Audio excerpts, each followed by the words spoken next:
This is the Everyday AI Show, the everyday podcast where we simplify AI and bring its power to your fingertips. Listen daily for practical advice to boost your career, business, and everyday life. In the 2+ years that I've been doing the Everyday AI Show, I don't know if there's ever been an instance where an AI update this big, especially a large language model update, has been talked about so little. I think that there's a reason for it, but we're going to talk about it today because I think the new Gemini 2.5 Pro model from Google is probably the best single large language model I've ever used. And I don't think I'm alone in that because it has not just broken just about every single benchmark, but in terms of human preference, it is quite literally off the charts. So today we're going to be going over Gemini 2.5 Pro Unlocked inside the world's most powerful AI model. All right, I'm excited for today's conversation. I hope you are too. What's going on, y'all? My name is Jordan Wilson, and welcome to Everyday AI. This is your daily live stream podcast and free daily newsletter, helping us all not just keep up with AI, but how we can use all these advancements to get ahead, to grow our companies and our careers. If that's what you're trying to do, welcome. This is where you learn on the podcast or the live stream, but this is only half the battle. You need to leverage what we talk about today, and where you do that is our website. So if you haven't already, please go to youreverydayai.com, sign up for the free daily newsletter. Each day in our newsletter, we recap each day's, podcast or live stream, as well as keeping you up to date with literally everything else in the world of AI. So it is your one-stop shop to stay ahead, just like this podcast. I always like to remind people, this is unedited, unscripted, trying to bring you all something real in the world of artificial intelligence. All right, so I am excited to get into today's topic and talk about Gemini 2.5 Pro, by far the most powerful AI model I've used. But before we do, let's first start off, as we do some days, well, most days, with going over the bullet points of the AI news. All right, so first, Runway has unveiled Gen 4, their newest AI-powered video generator capable of creating consistent characters, locations, and scenes with realistic motion and physics. So the new model allows users to generate videos using reference images and textual descriptions, offering superior prompt adherence compared to previous models and style consistency without additional training. So backed by investors like Google and Nvidia, Runway does, though, face some legal challenges over copyright concerns while aiming for $300 million in annual recurring revenue and a $4 billion valuation.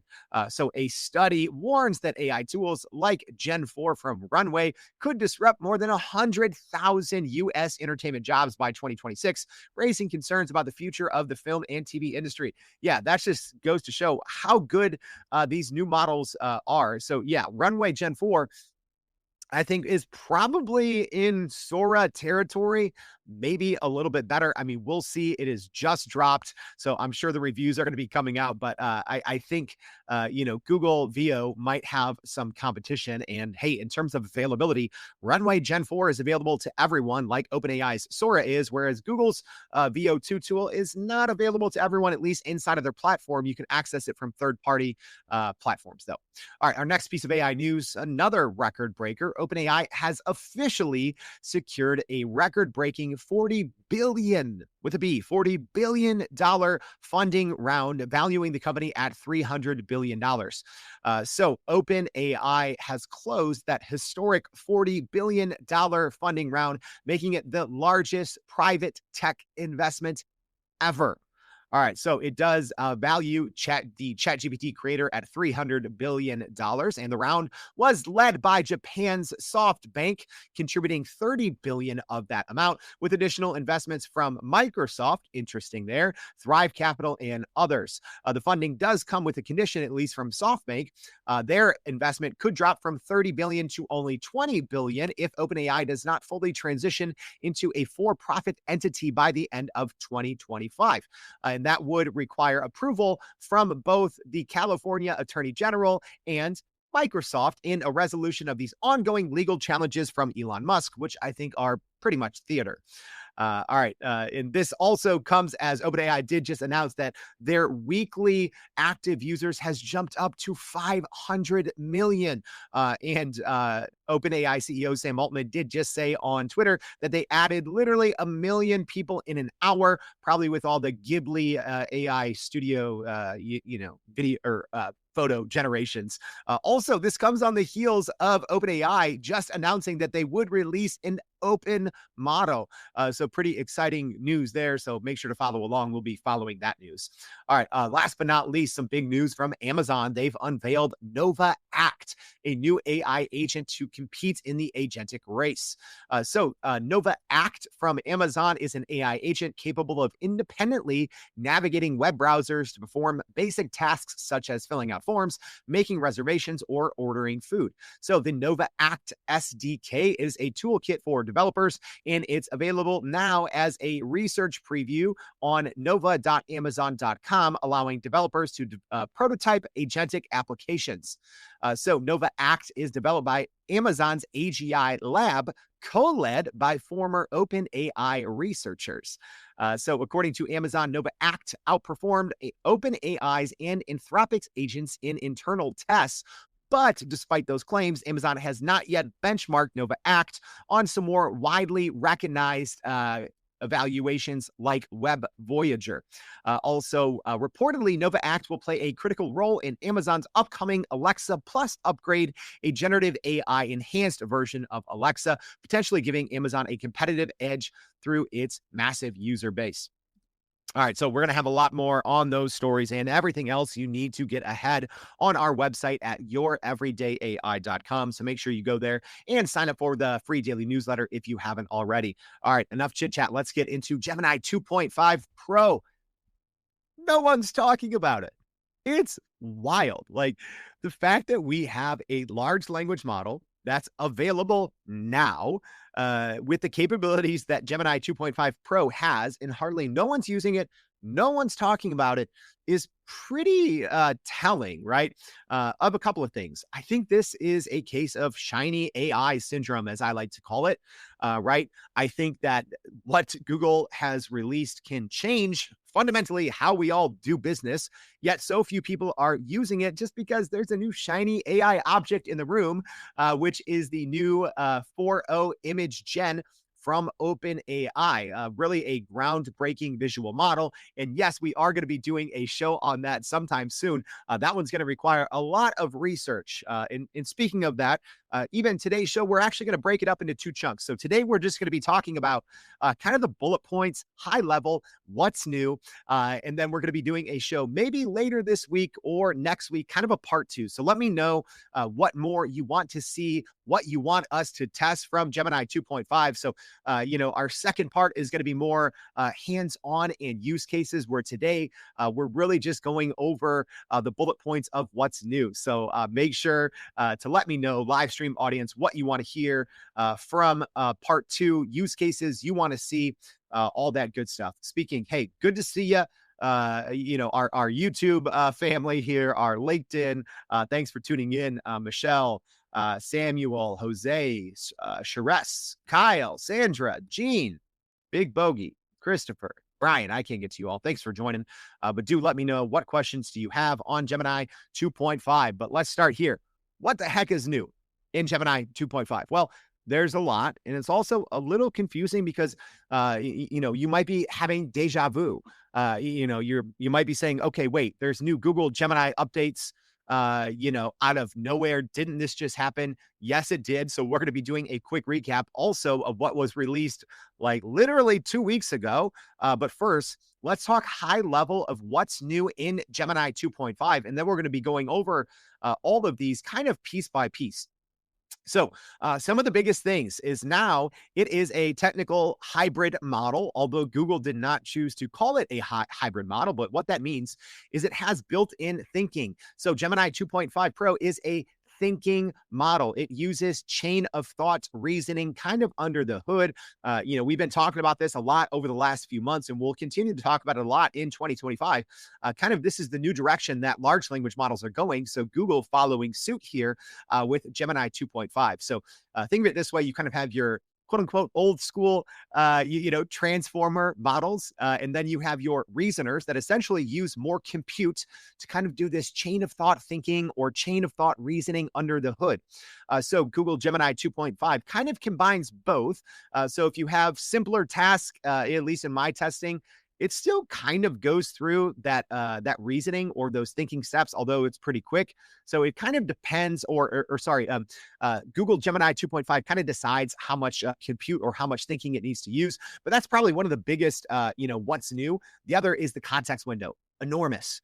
1 million token context window, which is roughly like 750,000 words, or 1,500 pages. So we are talking literally multiple books. I mean, we're talking 30,000 lines of code as an example. So if you are brand new and you're like, what the heck is the context window, right? That's essentially how much a large language model can remember at any one given time. This is different than memory, right? But essentially, think if you're having a chat with a large language model and you're giving it some information and you're going back and forth, right? With older models, right? So, let's even talk ChatGPT. They're kind of a little behind in terms of context window, right? They've had a, roughly 32,000 context window on their front end chat product. So that means, hey, after, 26,000 words, ChatGPT is going to start forgetting. So with this, at least in AI Studio, I did not see Google clarify anything on the front end. If you're using this inside of Google Gemini on the front end chatbot, we will be testing that, though. We'll probably share it in the newsletter. But hey, essentially a 1 million context window, 1 million tokens is wild. That means that the chat is pretty much not going to forget, right? Until you use it like incessantly, right? Like until you are going wild and you're not leaving that chat and you're dumping thousands and thousands, or sorry, I should say hundreds and hundreds of pages, it's still going to remember, which is huge. Another thing, advanced coding. Some of the top benchmarks score for, SWE-bench as an example, and complex code generation. So if you are big into software development, if you're big into coding, or even vibe coding, right? This whole concept of, hey, I'm just going to open a large language model, have it code something for me, have it code a Chrome extension for me, have it code a little desktop application, have it code a simple CRM, right? This was one of my bold, 2025 AI predictions is everyday people like you and me would just be using AI to code our own little pieces of software. Gemini is great for that, right? And the good thing is you don't have to know anything. You don't even have to tell it what coding language to use. Just be like, yo, Gemini, I want a Chrome extension that does this. Build it for me, and then give me simple step-by-step instructions on how I go ahead and install and deploy it. So fantastic for advanced coding. Already, I would say it's not the top coding model in the world. I still think Claude Sonnet 3.7 it inches it out a little bit. There's a lot of different coding benchmarks, but essentially Claude from Anthropic was so far ahead. It's like it wasn't even close, right? It was like they were 1A, 1B, 1C. They were probably even number 2, right? And everyone else was so far in the distance. Now Google has closed that gap, and they're essentially 1B with Gemini 2.5. Benchmarks. Human preference is huge. So, I've talked about this a little bit. I think a lot of the kind of the AI labs, especially in 2024, were kind of overfitting models. So what that means is when they were building them, going through post-training, all that, is they were doing it to get certain scores on benchmarks, right? So Google Gemini 2.5 does that, right? Like, not saying they overfit it to get certain benchmarks, but it cleans up on benchmarks and, essentially has top scores, either number 1 or number 2 on every important and telling benchmark that there is. However, the big one is the ELO, kind of the ELO score. So in the LM arena, this is essentially, I talk about this a lot on the show. Think of it as a blind taste test, Pepsi versus Coke. You put in a prompt, you get 2 outputs, and you choose which one is better. Those outputs are not named, right? And that kind of gives you an ELO score. Generally, when a new model comes out, right? So a Grok 3 or a GPT 4.0 latest, or, or Claude 3.7, right? Usually the new state-of-the-art model will go into first place generally on the ELO scores, but maybe only by like 2 points. Generally, it's usually like a 2 to 4 point jump anytime a new state of the art model comes. And it's like, oh, it's the most powerful model in terms of what humans prefer, because that's extremely important, right? In this case, Google Gemini came out by a 39-point margin, which is literally unheard of, has not happened. So yes, it checks the box in terms of benchmarks, but it definitely checks the box in terms of human preferences, which I think is usually more important, right? And the LM arena has, I believe, multiple millions of votes, right? Not millions of votes yet for Gemini 2.5, but already with enough qualifying votes, it is the top and humans prefer it by far. The other big thing, it's free, right? Google snuck this in actually over the weekend. So they announced Gemini 2.5 last week. A couple days later, they're like, oh, guess what? We're going to make it available for free. So if you do have a Google Gemini account, so you can just go to gemini.google.com. You can use your Gmail or Google Workspace credentials, and you'll find Gemini 2.5 in there, and you can start using it for free right now. All right. So that is the high level. All right. And hey, live stream audience, let me know what your thoughts are, of Gemini 2.5. Sandra's asking, you can use it to code a widget for you. Yeah, you can use it to code anything, Sandra. But yeah, you do have to, as an example, a Chrome extension or, something that runs on your desktop, you have to still execute that, but it will write the code for you and tell you how to, install or execute it.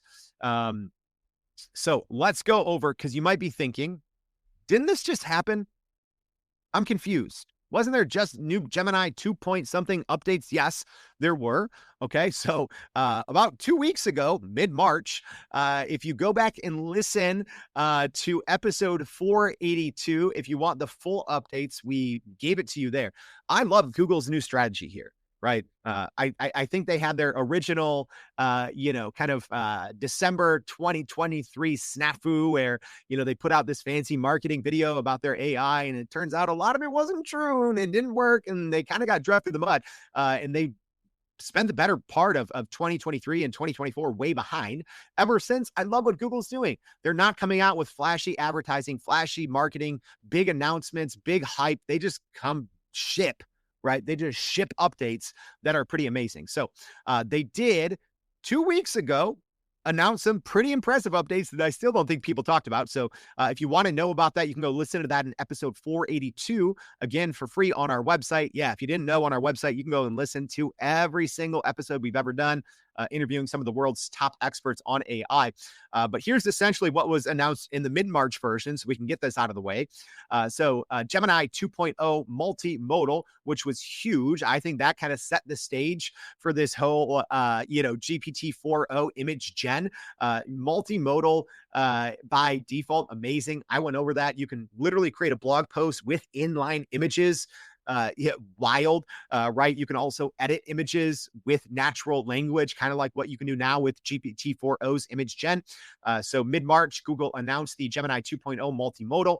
They announced deep research was updated to the 2.0 model, whereas previously it was running on 1.5. They announced personalized Gemini, which I think some people like, some people don't like, right? But it essentially takes into account your search history. So it's a mode that you can select. So that was new. They also announced Gemma 3, which is wildly powerful for a super small open source model, so you can run it locally. They announced Gemini Robotics running on Gemini 2.0, as well as big updates to my favorite AI tool, Notebook LM.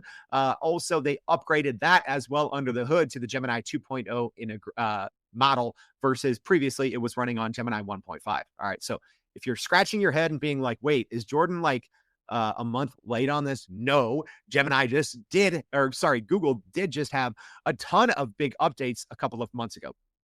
All right, let's get into it now. Let's go over kind of point by point here. Again, this one's not going to be a super long one because we are going to have a part two. But here's kind of what's new in the Gemini 1.5 Pro launch.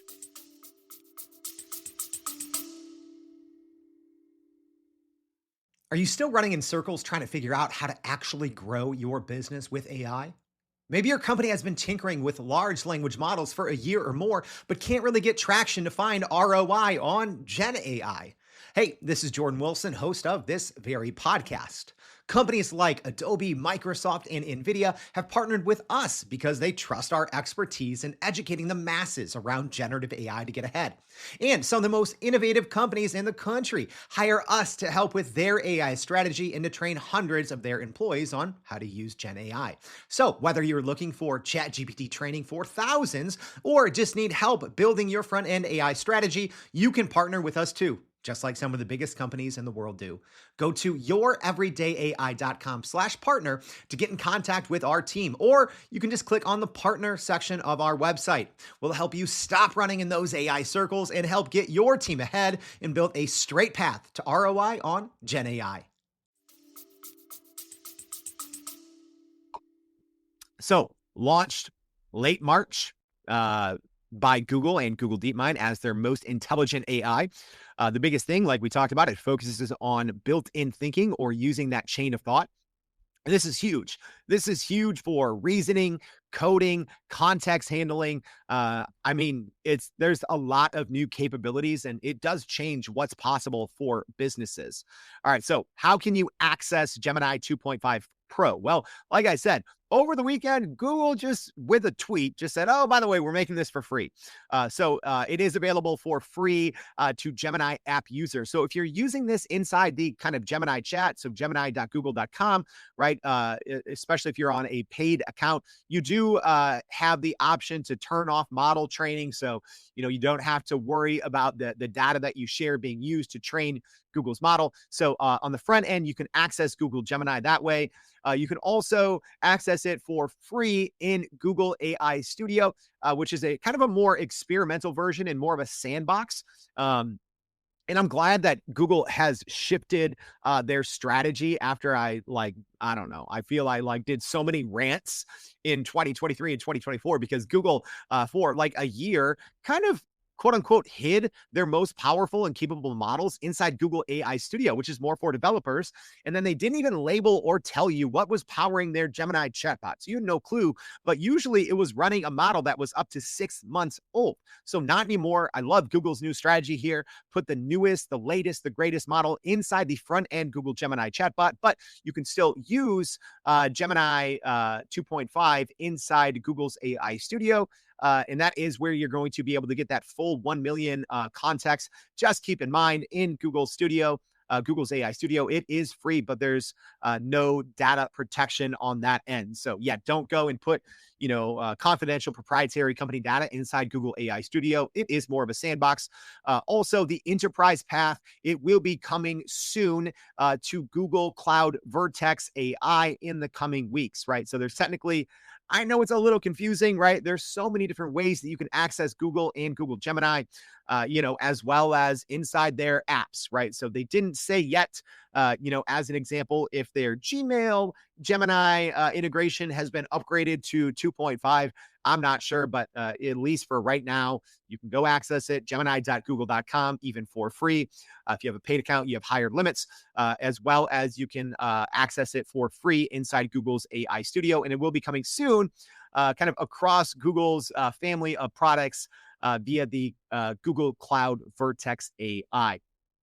All right, let's talk a little bit about the reasoning. So it does have that built-in chain of thought like we talked about. So what the heck does that mean? Well, it kind of plans steps internally before it gives you an answer. And the cool thing is, all right, you can click that show thinking. I don't know why. I feel a lot of people don't read that, at least people that I talk to. I highly encourage you, if you want to get better outputs out of any large language model that shows its kind of chain of thought, you should be reading that, right? Because you'll see what happens a lot of times, especially with these kind of hybrid models that can reason. They take a little bit longer, which is okay, right? Because outputs in general are exponentially better, more accurate, more robust, more complex, much better. However, it does take a little longer. So what I always do while I'm quote unquote waiting, right? It might be 10 seconds, it might be 2 minutes, depending on how complex of a query you're giving the model. Read the chain of thought. Always read it, right? if you want to, be future proof in your job, right? If you want to be the smartest person in AI in your department, read the chain of thought and go ahead and accordingly make updates to how you use that model, how you use the prompt, right? All the thinking models work a little bit differently, right? So you have Claude 3.7 Sonnet. It's a hybrid model with thinking. Although, if I'm being honest, I think that was more of a marketing thing because you still have to click the extended thinking. Anyways, you also have OpenAI's all their models, their O1, O1 Pro, O3 Mini, O3 Mini High, O3 Mini Pro should be coming out via the API soon, right? So always, no matter what thinking model you're working with or reasoning model or hybrid model, look at the chain of thought, see what's going right, see what's going wrong. I always tell people, have a conversation, reprompt to get better results. Also, you got to talk. Hey, maybe we'll do a dedicated show on this. I don't know, live stream audience. Let me know if you want to know more about this humanities last exam benchmark. It is a newer benchmark put together by, I think they said, hundreds of subject matter experts. Essentially, it's a benchmark that in theory shouldn't be in any training data yet. So it did get the new Gemini 2.5, got an 18.8% on the score, which you might think like, oh, 18% out of 100, AI is dumb. All right, humans, I doubt any human out there listening, any single human could get a 1% on this humanities last exam. Let's be honest, right? But the previous high score was OpenAI's GPT 4.5, which got a 14%. Anthropic Claude's 3.7 got an 8.9%. I believe DeepSeek was shortly there behind in the mid 8%. So yeah, Gemini 2.5 and 18.8%. So hey, in terms of it being able to solve and tackle very complex problems that the single smartest human in the world could never solve, right? You'd have to get hundreds of people working together to be able to make a dent in this humanities last exam. Gemini did a great job. Also, it excels at complex logic and math without needing external tools. So we did talk a little bit about some of these benchmarks, but like I said, right away out of the gate in the LM arena, which is just human preference, being 39 points above the last or the next best model, super impressive. Some other top math and science scores on the AIM 2025 got an 86%, and the GPQA Diamond Science it got an 84%. Very impressive. And then an 81% on the MMMU, which is the multimodal equivalent of the old standard of AI testing, which is the MMLU. All right. And y'all, even though Gemini 2.5 has only been out for a couple of days, they've already made multiple updates to it since. All right. So since launch, a couple things. Number one, they made it open and available for free users. So that was not available at the time of launch. It was only available to paid users inside Gemini.google.com. So on the front end chatbot. So now it's available to all free users. Also, just hours ago, y'all, this is why sometimes I don't sleep and why I don't always, sometimes I'll do pre-recorded shows, but literally just hours ago, CEO Sundar Pichai just did kind of announce that the new Canvas mode is available in 2.5 Pro. So I did use it actually while planning this show, going through my notes and, having it put together, kind of some interactive elements to help me better learn and understand what was new. So there are some things in the Canvas mode that worked very, very well. There were some things that were buggy, if I'm being honest, right? It is experimental. Keep that in mind.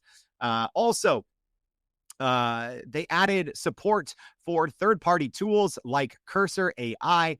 That's huge. So we should see, because Claude, Anthropic's Claude has been making a living, right, essentially by being the coding LLM of choice by the top software developers, by the top engineers. So we'll see. I do see that potentially changing, especially when you look at API costs. The Claude models are rather expensive, and the Gemini models aren't.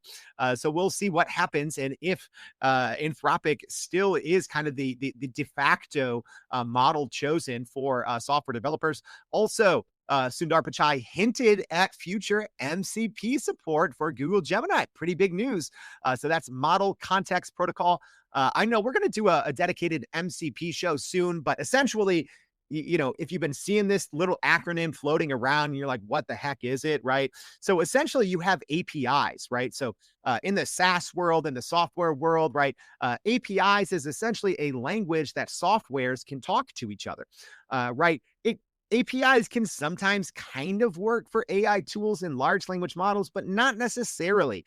So they're a little different. So this model context protocol was actually developed by Anthropic, but it's being used now and supported by just about everyone. OpenAI last week announced support for it. And, so Google and Google Gemini may support, MCP as well, which is essentially, I like to think of it, it's a little more complex than this. Think of it as the API for large language models. It allows different AI systems and different large language models to talk to each other and to talk to other APIs and to other softwares. All right, next, the coding abilities. All right. So we already talked a little bit about this is one of the more unique or at least one of the angles that Google is taking with Gemini, really pushing and promoting its proficiency in coding. So very impressive. So, they put some demos out there, but also in agentic coding. It scored a 63.8% on that SWE bench, which, when it comes to agentic coding, I do think that is the benchmark to look at. Go play with it, right? And the good thing is now you have that canvas mode inside Google Gemini 2.5. So you can literally go code anything you can think of with natural language. Code me this, build me this, right? And you can render it or run it in the new canvas mode. So it's a little different than OpenAI's canvas mode, which I think is more of like a Google Docs-esque collaborative environment. You can run certain coding languages inside OpenAI's version of Canvas or ChatGPT's version of Canvas. But I'd say in my limited testing of Canvas so far, which came out a couple of weeks ago, I'd say it is more like Anthropic's artifacts feature in terms of it can render and run a lot more languages, right? And go have fun, right? This whole vibe coding thing, right? It's been kind of this trending topic. Go vibe code yourself something. See if you can, right? And then if you can get it to run inside Canvas, then that means, okay, it's working and you could go, deploy it somewhere else, whether you need to, have it running on a full stack kind of app, running on some service online, or whether you would run it on your desktop, whether you might, as a Chrome extension, etc. Right? I one-shotted, which was pretty fun. And I shared it in the newsletter yesterday. I don't know if anyone saw it. I did a little, simple Chicago inspired game, right? A little, side runner, 2D, very, early Nintendo-esque type game, but just one shot. I said, hey, do it like this, working in all these Chicago elements, hot dogs and pizza and potholes, right? Make it kind of, bring in elements that I like from Super Mario, right? And one shot and it worked. Very amazing, right? So, like I said, instantly from a coding software development, we're going to put it through some more testing and maybe we'll do that in part 2 if that's something you want to see, but very proficient in coding. Next, we have to talk about the multimodality and the context window. So Gemini, in their 2.0 versions, everything is multimodal by default. So what that means is it understands not just text, but it understands images, audio, video, code inputs, or a mixture of all of those things together, which is pretty amazing. So we are getting that as well and getting close to that from big models like Anthropic Claude and OpenAI's ChatGPT, but not quite there yet, specifically with video, right? That's kind of a different modality for at least OpenAI's ChatGPT. Claude, I don't think is really going to play too heavily in the multimodal by default space.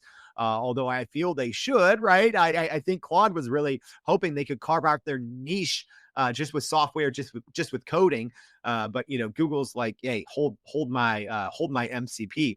I mean, the 1 million token context window, amazing. Like I said, we're going to be putting that to the test inside of the Google Gemini front end. I do know and have done some testing on the back end of AI Studio. Context window, super impressive. Also, Google did announce that they're planning soon for a 2 million token context window. I mean, that's wild, right? So one thing I'm going to probably do is get together transcripts, right? Like I have almost 500 episodes of the Everyday AI show. That's thousands of pages of transcripts. So that's probably something I'll do for a test, upload everything. But y'all, like as we get to multiple million token context windows, I should have put this in my, AI 2025, roadmap series. So, if you haven't listened to that, make sure you go on our website and go listen to for free to those. It was a 5-part series. I don't know. I think RAG is going to become a little less important in 2025 and 2026. I'm not saying it's not going to be needed. It's still going to be needed, right? But I think so many, especially smaller companies in small use cases, they heard this RAG terminology, really in late 2023 and 2024. And everyone's like, oh, I need to build, retrieval augmented generation, right? But okay, what if you don't have a ton of data, right? What if you don't actually have a ton of files and it's not a lot, right? You might just be able to work in that 2 million token context window. So, the context window is actually extremely important to the future of AI development. All right, let's talk a little bit about some of the early feedback. So, like I said, we've shared about this in our newsletter, but there's been some very impressive, one-shot generations, people building video games, precise image analysis, 3D simulations, extremely impressive. And we'll be doing some of those in our part 2 of this series. Audio skills, being able to instantly get accurate transcriptions, very impressive, and just positive, right? Just positive.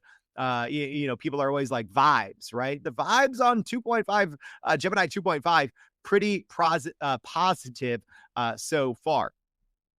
Let's look at the market impact. So Google right now, they're trying to be the leader in thinking models, right? They're kind of beating OpenAI to the hybrid punch. Like I said, technically, Anthropic was first with Claude 3.7 Sonnet, but I don't know. I actually talked to a couple of people of this at the about this at the NVIDIA conference at GTC in the few, 2 minutes free time I had between like the 15 interviews I did out there. We still do have like 1 or 2 more shows dropping from GTC, by the way. A lot of people were like, I'm like, hey, what do you think about this new hybrid approach from Claude? And they're like, oh, is it really hybrid, right? You technically have to click if you want the extended thinking or not. But with this, I think Google is in the driver's seat, at least right now, when it comes to this new hybrid model approach, which we also heard from OpenAI is going to be their approach moving forward as well. So they've said when we get GPT-5, it's going to be more of a system, right? And you're not necessarily going to be able to choose which model that you use, which some people might like, right? If you look at OpenAI's ChatGPT and, in my pro account, I think I have 9 different models to choose from. Some people might be intimidated by that. So, at least the GPT-5 is going to be more of in architecture that's going to kind of use this mixture of models or mixture of experts or using kind of traditional, quote unquote, old school transformer models and hybrid or, these reasoning and thinking models. But Google with this, they're the leader in it right now. I don't think Anthropic did a good job with it. If I'm being honest, I don't. I think a lot of people were not super impressed with Sonnet 3.7. I know a lot of people, defaulted back to Sonnet 3.5. They weren't very impressed and they didn't feel they had kind of enough control, right? At least on the front end users, that's what we're talking about, not on the back end. But I mean, this play right here. So aside from being a leader in terms of the thinking model, also, I mean, with the enterprise game, right? So this isn't released for Vertex AI yet, which is probably a good idea, right? Because it is buggy. I should probably say this, right? I will say when OpenAI releases a model, at least this is in my personal experience, I'm using, the main models every single day, multiple hours a day. The OpenAI's models, when they're released, yes, they're throttled. They may go down, right? Gemini has better availability, right?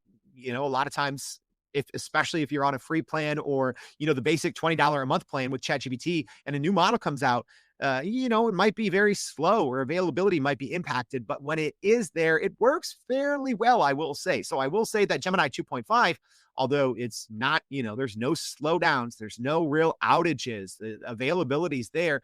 It has been a little buggy, right? So the canvas mode, although it's only been out for a couple of hours, it's been hit or miss for me, but when it hits, it hits.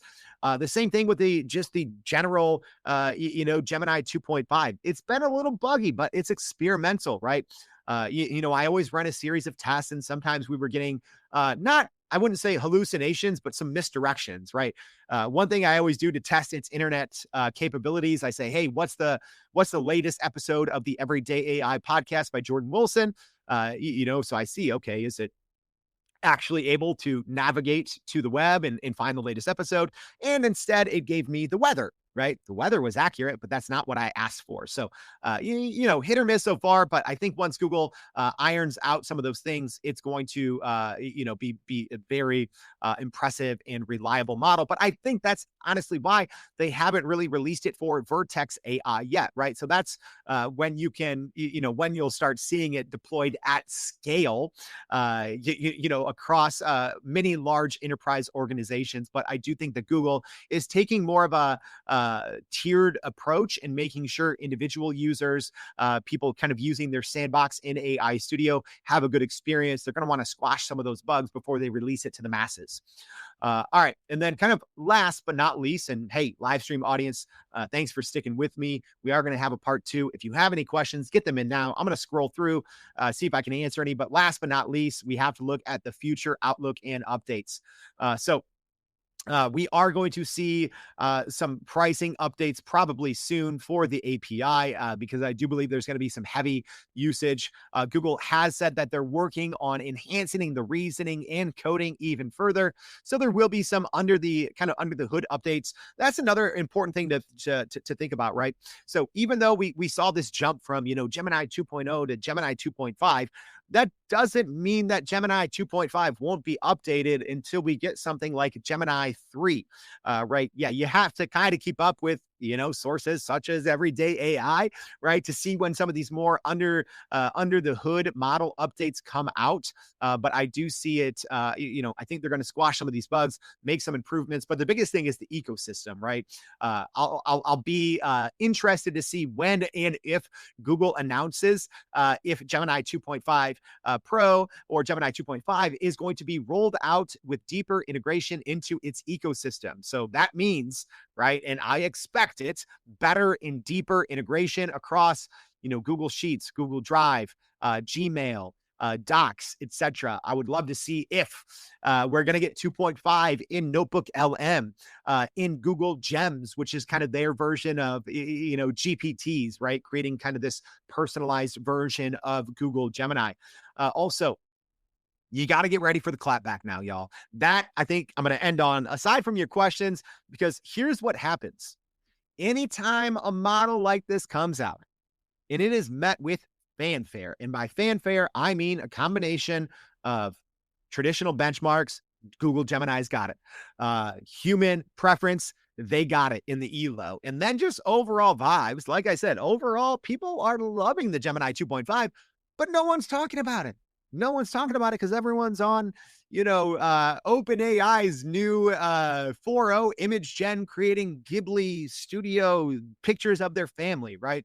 And don't get me wrong, that is actually, I'm more impressed by, if I had to compare the two, even though they're two unrelated things, I'm more impressed with the update from OpenAI, actually, because it is really driving the multimodal conversation. And, and even though we did get this multimodal kind of by default with Gemini 2.0 a couple of weeks ago, being able to create and work with images in line, being able to edit with them, I think the execution was just much better with the 4.0 image update from OpenAI. But from a pure large language model standpoint, Gemini 2.5 just getting completely overlooked, extremely powerful.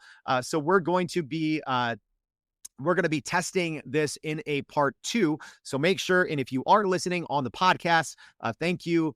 You can always reach out to me or just respond when you sign up for the newsletter, tell me what you want to see in our part 2. How do you want to see us put Gemini 2.5 to the test? What use cases, demos do you want to see us run? Big Bogey Face here asking, let's test its coding skills. We can definitely do that. Kabari asking on YouTube, in terms of capabilities on a scale of 1 to 100, where is AI now? Oh, that's a good question. I don't know. If we're talking about Gemini 2.5, I mean, you have to say it's in the 90s, right? And it's ahead of everyone else. If you're asking in terms of the AI, as